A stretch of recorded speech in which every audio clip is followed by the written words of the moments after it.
With so few novels written by African American authors being available for scholars and general audiences in digital archives, Professor Maryemma Grahm seeks to close this gap with the Black Book Interactive Project. For our episode today, I am joined by Professor Grahm and members of her BBIP team, Jade Harrison and Brendan Williams-Childs, to discuss the work they do and the vast network of scholars and community members they have developed over the years. Like many DH projects, BBIP is a wonderful example of how DH research can extend beyond the host university in responding to social inequities. The DigitalKS podcast is brought to you by the Institute for Digital Research in the Humanities and its affiliated partners. You can find our podcast on iTunes, Simplecast, and online at idrh.ku.edu. Thank you for listening and enjoy.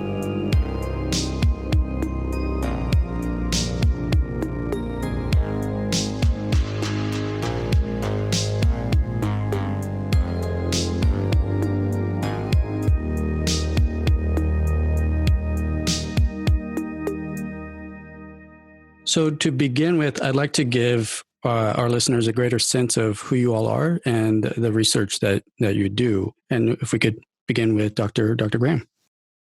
Okay, thanks, Dave. I am the founding director of the Project on the History of Black Writing.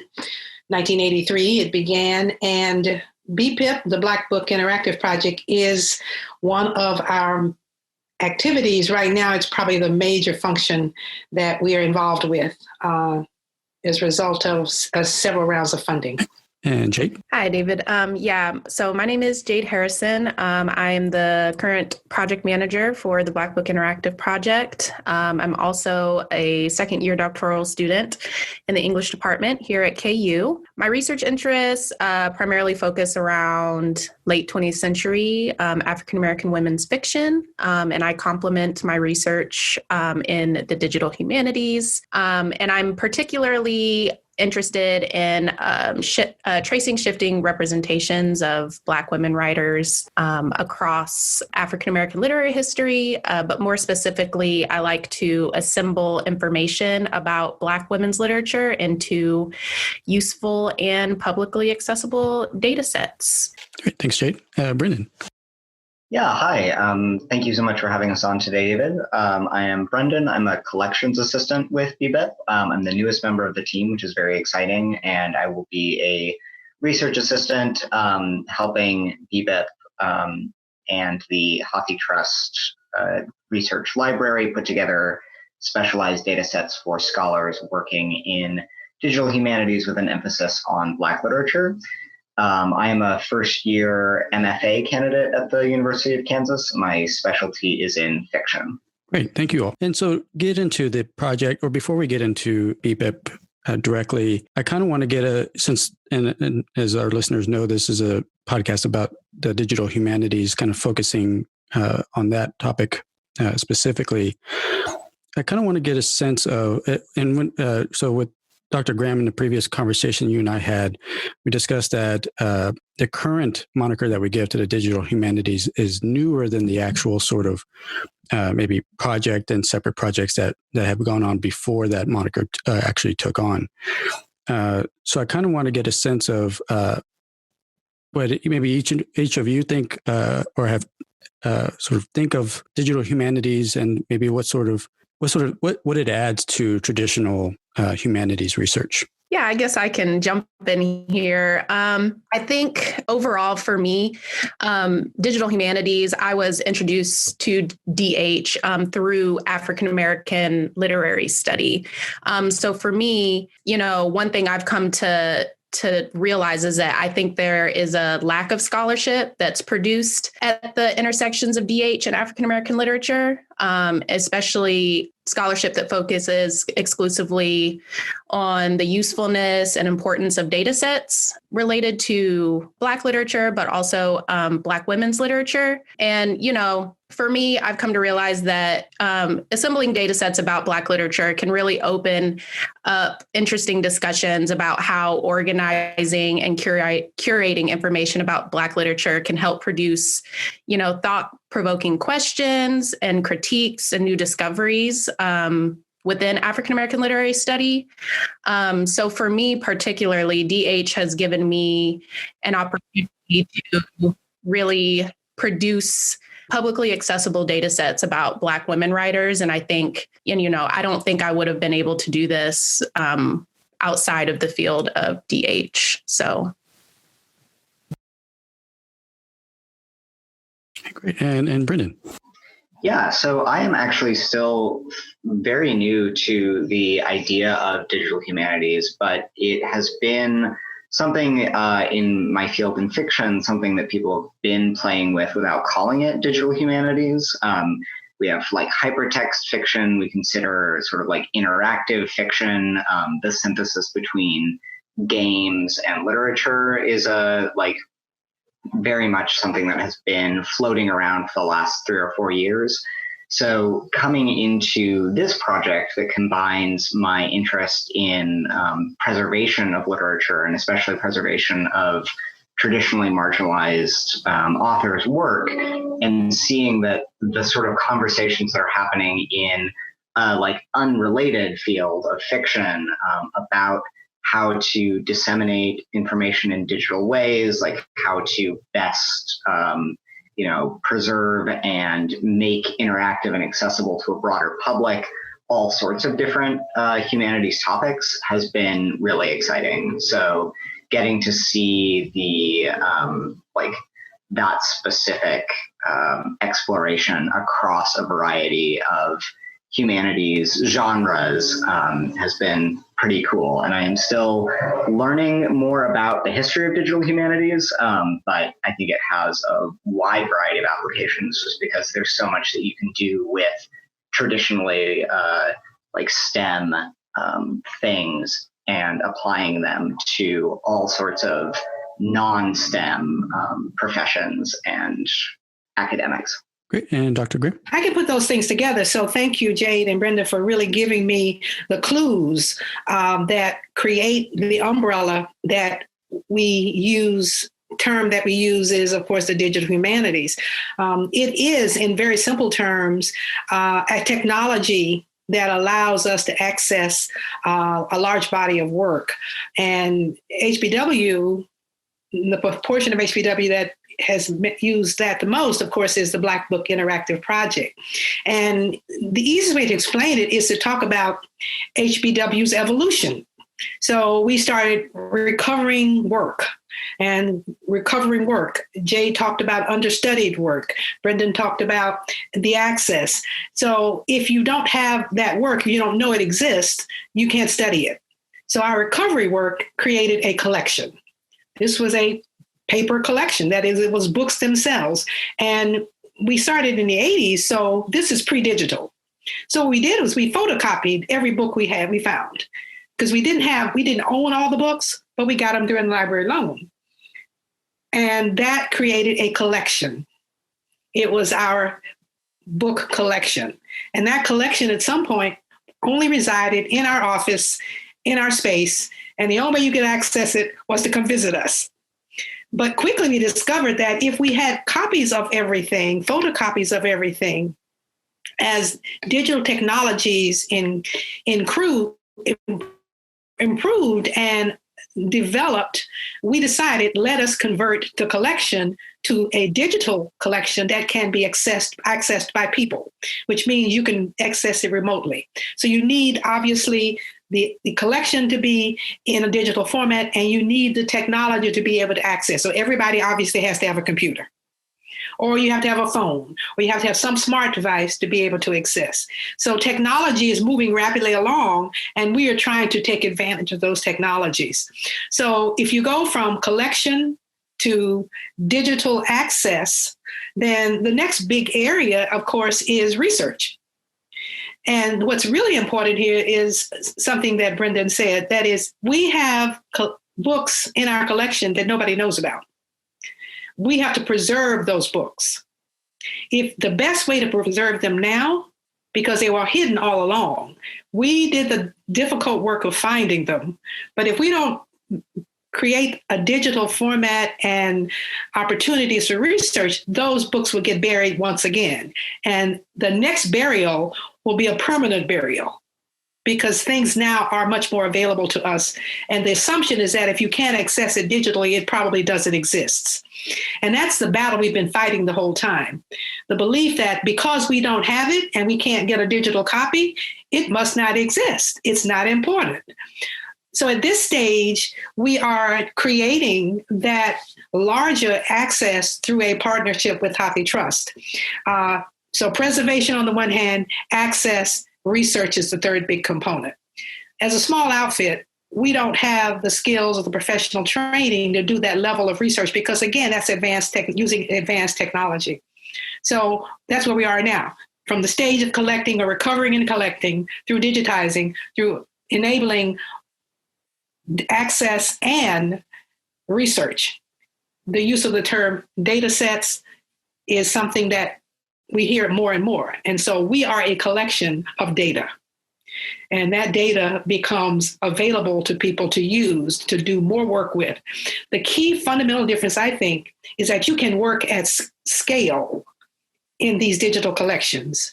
It's very difficult to do work on a large body of work if you're simply working one text at a time. You can do that, of course, digitally as well, but you cannot do that with a large number of books.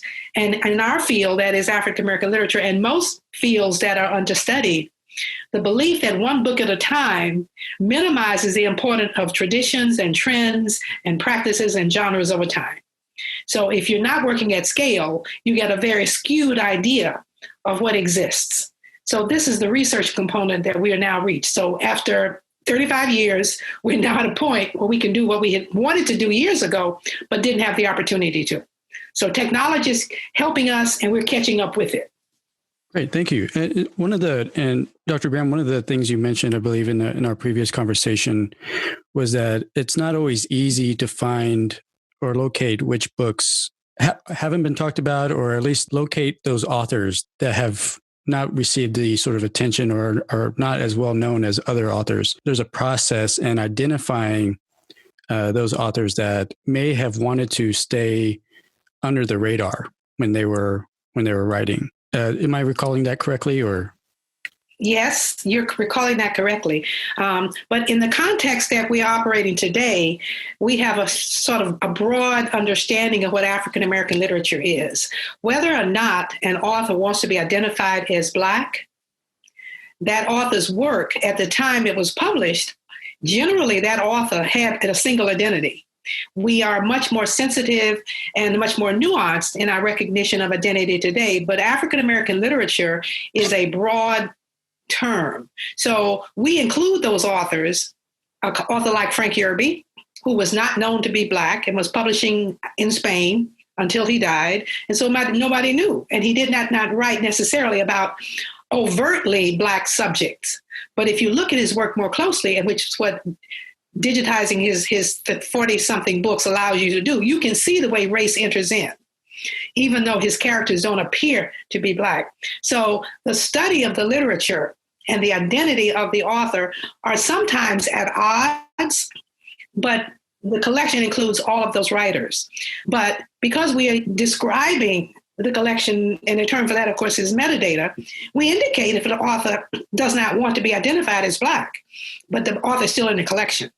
That is, if that racial identity is biracial or undisclosed or whatever you want to call it, we account for that. Which is the beauty of digital work, is that you can be very discreet in the way you provide information. And so those authors can be studied as a group, authors who are not willingly identifying as Black or identifying as biracial. So all of that becomes part of the research. Questions get raised about that. The further you go back, the more difficult it is. But again, the research opportunities tease that out a lot.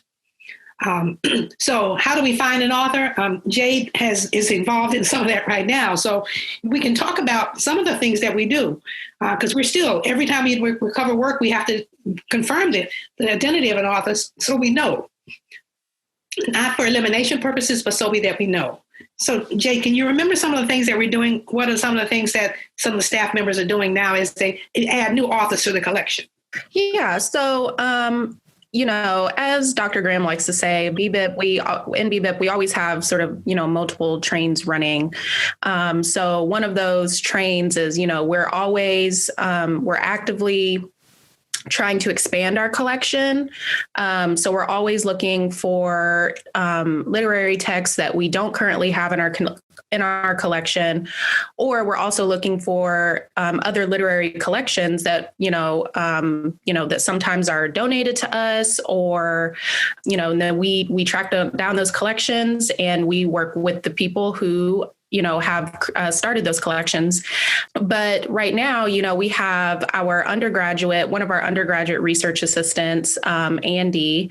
They have been actively working to, identify new literary texts for us to add to our collection. And that process, it's kind of like a longer process, because we want to make sure that the information that we're finding is actually correct. So like Dr. Grahm mentioned, one of those identifiers that we use to sort of, organize the information about these authors is race. But typically we have a 3-source check. So a lot of the times our research assistants, they'll, search an author and they'll have to find 3 credible sources to make sure that the information that they have found on that author is actually correct. One of those sources that we really rely on is WorldCat, which is, a major database. But one of the problems that we, have been running into is because, here at BBIP, we have so many understudied Black authors. Some of the biographical information can be extremely hard to find. So that is one thing. It's not an impossible task, but it's definitely a long task for some of the authors that have been so understudied over the last several decades.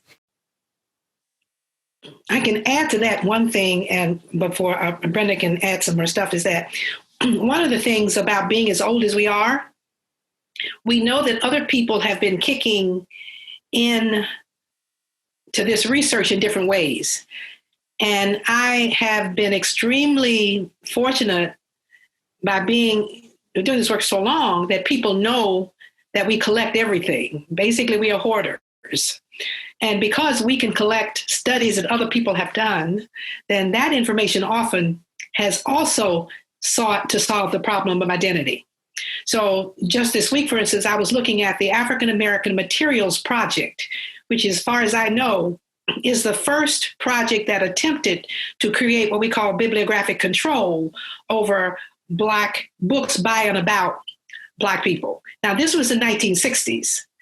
They had money from the Office of Education before NEH, and they had a final project. They had so much work to do. They thought they was going to be finished in a couple of years. Needless to say, we're here 38 years later, and we haven't finished. So they didn't finish, but we have their final report. And they created their own system of identifying where books were, in what library, and what the content was, and what the identity of the author. So we have information that predates us that can also provide one of those 3 sources that Jade mentioned. So we are building on what other people have done. We are verifying our own approaches, using our own approaches. And at the end of the day, hopefully that will give us close to 100% on a lot of the questions that we have. Great, thank you. And so one of the other scenarios I guess I had in sort of in mind was not just, determining how an author wanted to, I suppose, be identified, but also maybe those texts that may have gone without or gone with a pseudonym because the author was wanting to be more accepted into the author or into the market of literature. So I was wondering if there was a process to deciphering some of those instances in which there is a book written in a pseudonym, but was written by somebody who might be counted into the work. Well, that's the same process. You have to get a physical copy of the book. And you have to do your biographical reconstruction accordingly. And there are lots of places to look. People have been writing about, the strange thing is that people have actually done a lot of work. We just don't know about it. So much of what we're doing is not only finding the text, but finding the associated work that also goes understudied or underknown. So there's a two-way street that leads to what we're doing. So I never assumed that nobody has said anything about this book, but in large part, the book have not had what Jade calls critical discussions have not necessarily emerged. But somebody has talked about the book, it's listed somewhere, even if it was just a list of Black books from 1922. We have those kind of lists. Somebody is tracking. And so looking for the research that accompanies the books themselves is as detailed and demanding a task as finding the books themselves. And so I think it's important to recognize both of those levels of research that go on in part of our recovery work. Includes that you want to use the term literary archaeology. We're digging things out of the ground, literally, to find what it is that we need. But there is material. We have to find it, even if it's just a bibliography. So what's the most common scenario, I guess, and that gets the process started on a given author or on a given text? Is it something that somebody outside the project brings to your attention, or do students, or is it also part of the students' research to look into other, or I guess to find those texts that haven't been discussed into the canon?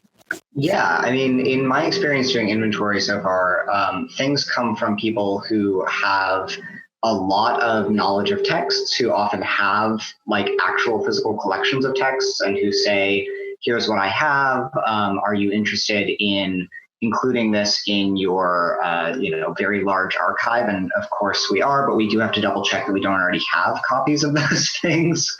I think, one thing that's coming up that Jade and Dr. Grahm and I have discussed is there are a few individuals who have large collections who are interested in donating to the project, but they have not had their collections sort of like double checked. So we are still sorting on trying to determine what we need from their collections.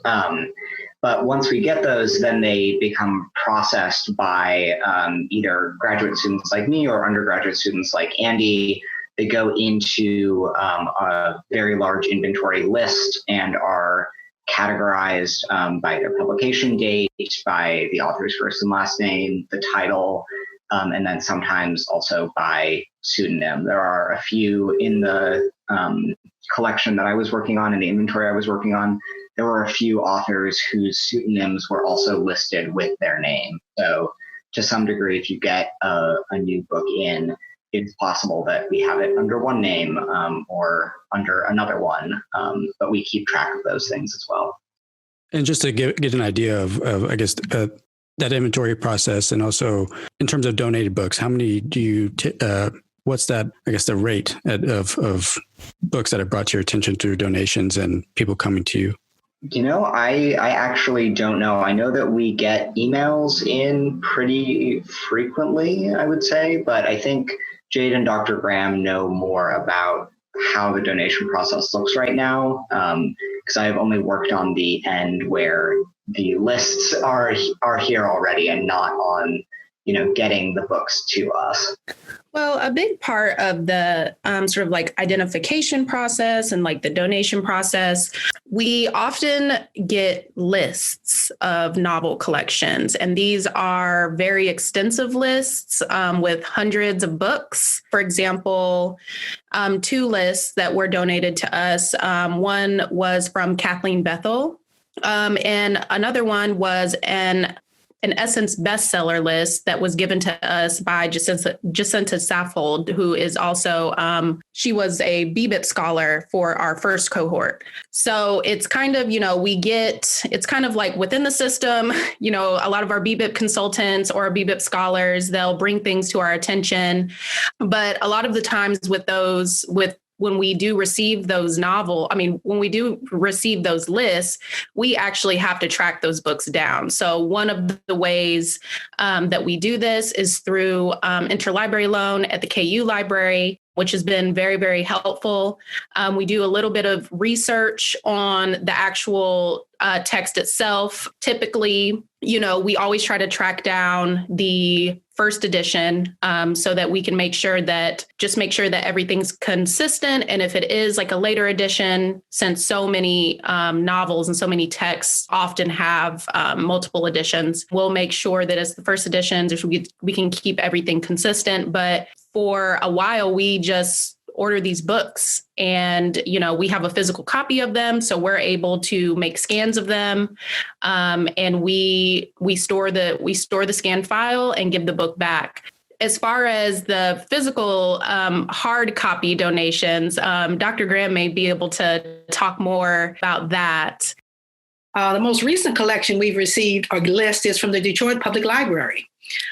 They sent us their collection of lists that were 26 booklets. So we haven't been able to dive into that yet, but they sent us their basically bibliographies that they published annually for a very long time. And then we will start that process all over again, looking at the titles, finding the books, checking first to see if we have them, and then finding a book.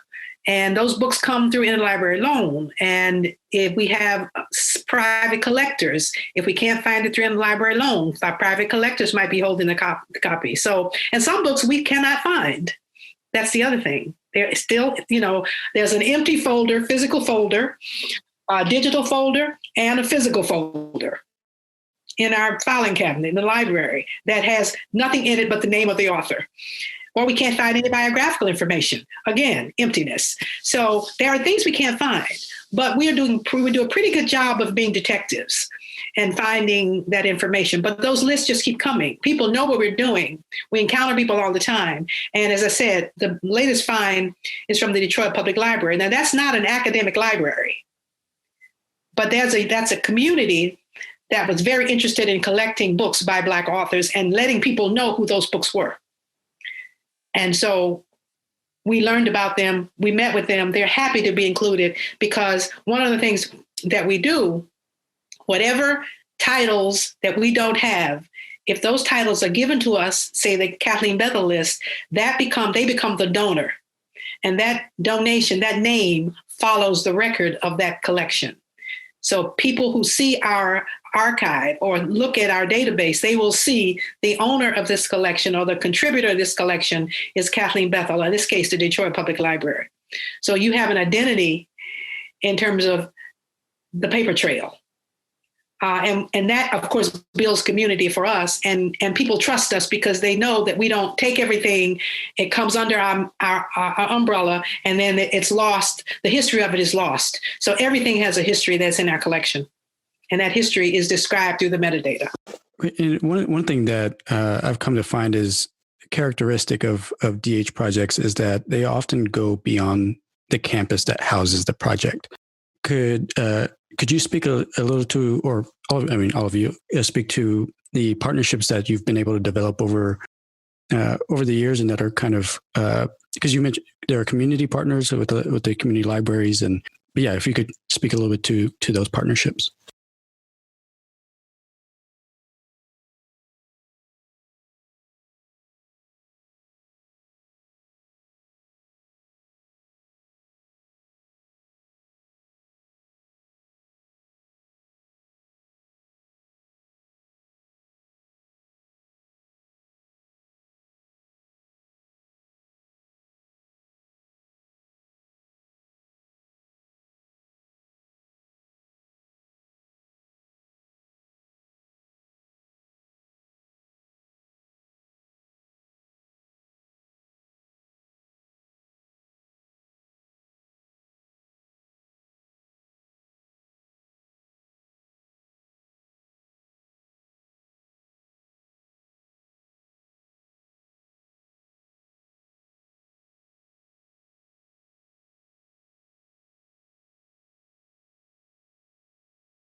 Sure. I mean, I guess the most recent, in my knowledge, is the Hathitrust Digital Library, which is a massive consortium of libraries who together have made their like a large body of texts, many, many millions of volumes available to both academics and the public at different levels.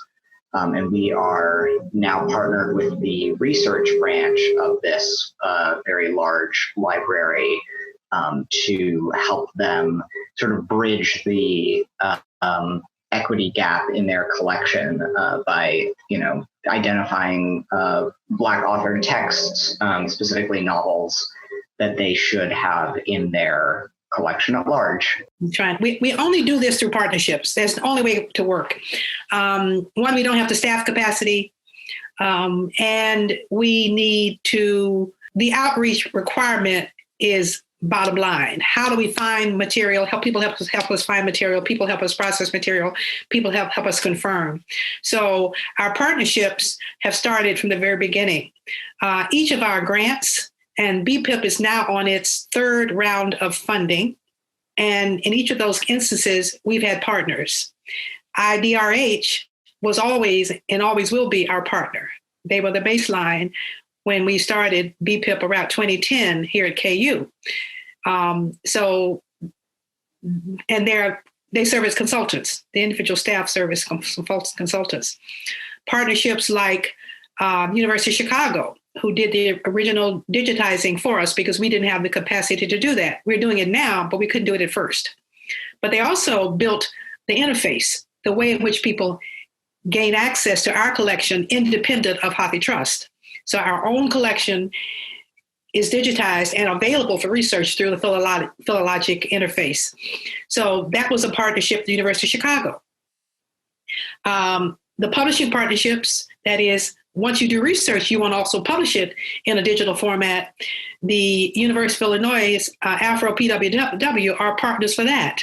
So they help train people in the platforms for publishing online. So that's University of Illinois, again, the Black Studies program there. We've had people help us build the BBIP Scholar. You heard Jade mention the cohorts that have been part of the collection because they use the database, they contribute to the database, they do research.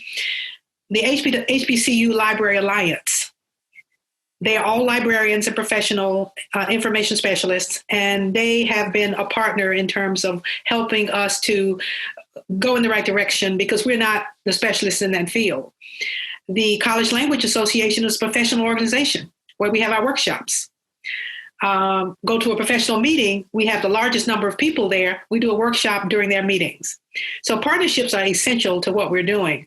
But because we're also public facing, community libraries are part of that process. So in our BBIP cohort are librarians who work at community libraries, not just academics, but community librarians. And those librarians are working often with young adult fiction, which is a category we're looking closely at now. So yes, the partnerships are absolutely essential, but it's also built into what HBW has always believed in, collaborative scholarship, collaborative work. So collaboration is one of our goals and objectives, and it's a focus of our work, or it's a method that we use to do everything. So it's a good question to ask because that's the only way we've survived and we've continued to do the work. I think of all the conversations I've had with DH scholars and anyone that engages in DH is that it's always collaborative, has to be collaborative, can't really operate otherwise. One thing I want to also get to is what each of, and this is probably maybe for Jade and Brendan, what's the best sort of aspect of the project that you would like to speak to and that sort of has meant a great deal to you and your own research?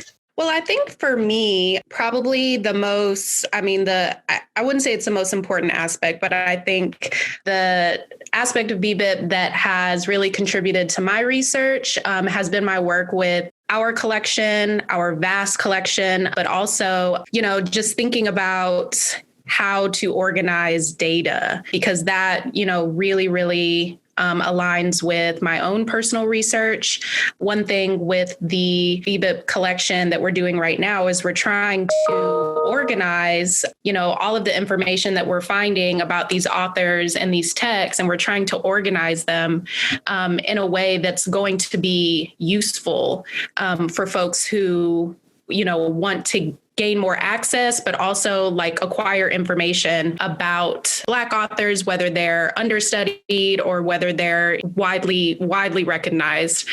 So that's one thing. I've really been able to hone in on my skills in curating data, but also organizing data, which has been very, very useful for me in my own work. Yeah, and I can say that as somebody sort of coming into the field through this project, it has made a lot of my previous experiences with library volunteerism sort of more clear. Like Jade, I have a much greater appreciation for the way that works are curated, that collections are established. I have a lot more appreciation for what goes into the digital workings of making those accessible to people who are interested in them. And even though I have not used it in my research, since I'm not technically a literature scholar, I'm a creative writing scholar. One of the things that I've been able to do in my position that's been really cool is through the webinars of the BBIP scholars, so researchers and faculty and interested parties across the country who have been part of the Black Book Interactive projects, scholar education program. They have used the collection at the project here and been able to do research with it that they then make available to the public. So you can see the results of scholars being able to access these works that we have in our collection and see the research that they're doing with it. And that's all publicly available on the HBW website. So if you want sort of an overview of how varied the projects that come out of being able to access the collections through HBW are, you can go ahead and check that out. I highly recommend it. I've learned a lot about a lot of different elements of both literature and history, social studies, all of these projects that scholars are able to put together through our collection.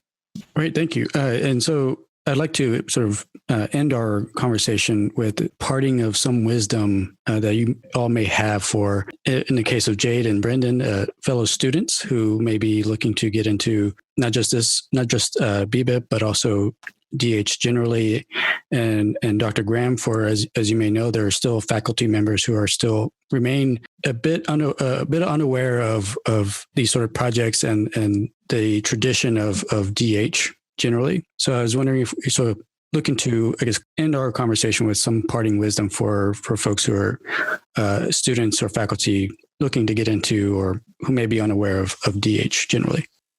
I'll just say quickly and let Jade and Brendan wrap this up. And it comes out of what you just said. We create a model that can be replicated. It doesn't have to be African-American literature, but the way in which we develop the descriptive metadata, the way in which you pay attention to difference, the way in which we create data sets, those are all replicable. And I think that if you can do a small project, you can do a dissertation project, you do a master's project, whatever area you're interested in, this is something that can be modeled. So it's exciting in that regard. So that much more possibilities exist when you can. So our products, I think, are the most important, and the models are the most important part of the work. Yeah. And one piece of information that I can offer as far as, students thinking about starting their own DH projects, I think working with BBIP has really made me understand the value of collaboration. I think that's one thing that is widespread across DH, but for students wanting to start their own projects, it doesn't always have to be an individual thing. It can be a collaborative thing. And I think that also there are common misconceptions that, DH projects have to be super complex or, super advanced. And, in technology, but there are a lot of entry-level DH skills that can take you a long way. Some of those skills, data curation, data analysis, data collection, like those skills will take you a long way. And I think working, using those skills in a collaborative setting can be very beneficial. So. Yeah, I can hop in and just say that for any student in a position like me coming into grad school and learning about this, one of the most interesting ways and one of the gems of wisdom that I have is just to go into the KU library and search digital humanities in quotes plus whatever your field of study is, because you'll return a lot of really interesting and sort of illuminating topics through that, like ways that you haven't previously considered your specialty can be highlighted through digital humanities. Right. I think that's that last bit of advice was really good, in part because it can extend to dissertation work and thesis work. Begin with a question. What do you want to ask? And then go through, what does it take to answer that question? And oftentimes, just going through that process is really what your dissertation turns into, is just trying to answer that single question. That was very, very good advice, I think, to end off with. Well, with that, I want to thank all of you for joining me today and discussing the wonderful work that you're doing on a project that just extends well beyond just our campus community. So again, thank you for doing that. Thank you. Thank you. Thank you all for listening. And as always, if you enjoyed this discussion, we hope that you subscribe, like, and share our little podcast. So thank you.